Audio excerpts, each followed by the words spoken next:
Hey guys, Joe Smith here. Joe Smith has a story, has somewhat of Independence Day freedom uh, theme to it.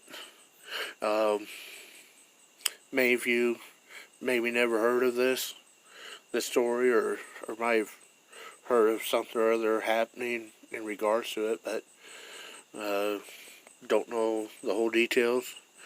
And Joe Smith's trying to learn how to write his own stories. Joe Smith's kind of differently able and not too good at writing, but is trying to learn here. But Joe Smith just couldn't wait to tell everyone about this story and wanted to have it done a day sooner for the 4th of July.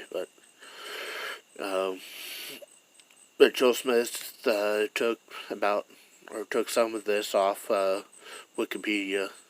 So hats off to the people on Wikipedia. Joe Smith's not trying to steal other people's work. Joe Smith just couldn't write any better himself if he tried. So it's just so well written from the people on Wikipedia. So thank you, people on Wikipedia, for helping Joe Smith with this out. But this story is about a mistake that one guy made and then the actions that another guy made that forever changed history.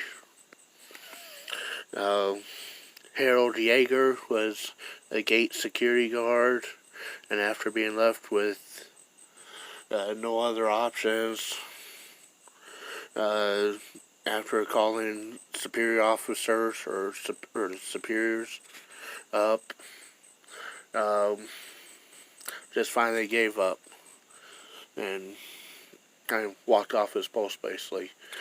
Uh, because his bosses, his superiors didn't believe him, that crowd of people was so big and he was so outnumbered. They called him a coward and or not being able to handle the crowd there, not realizing how big a crowd he was actually dealing with. But it originally started with a mistake that some other people made. But Gunter Sabowski, the boss and the spokesman, had the task of announcing some new regulations.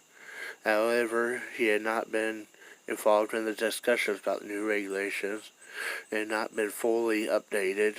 Shortly before a press conference on November 9th, he was handed a note announcing the changes, but given no further instructions on how to handle the information. These regulations had only been completed a few hours earlier and were to take effect in the following days to come, so as to allow time to inform the security guards and everyone else that's going to be involved.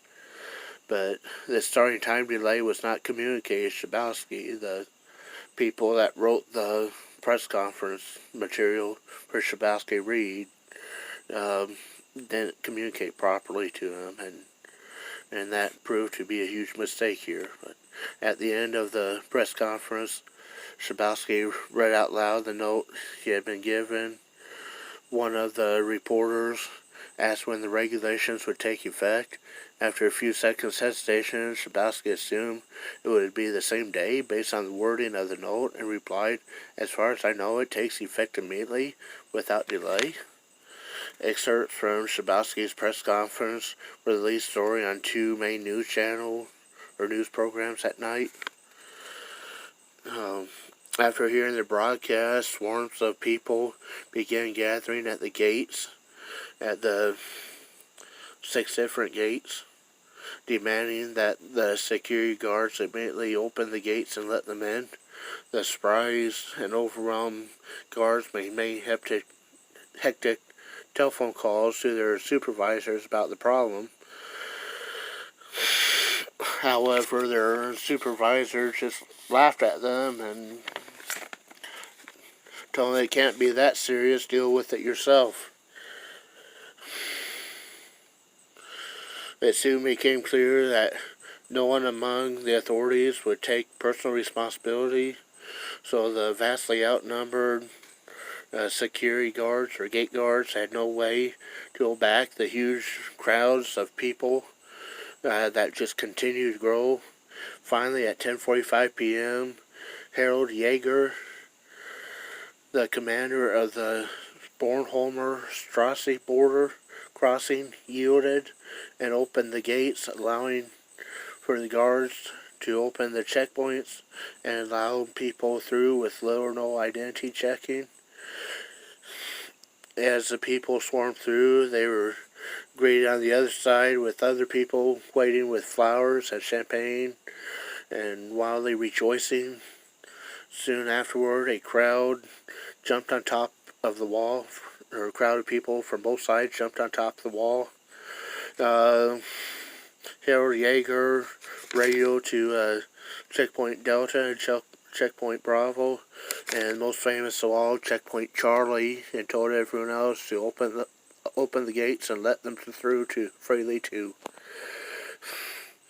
And this, my friends, November 9th, 1989, was the beginning of the collapse of the Berlin Wall.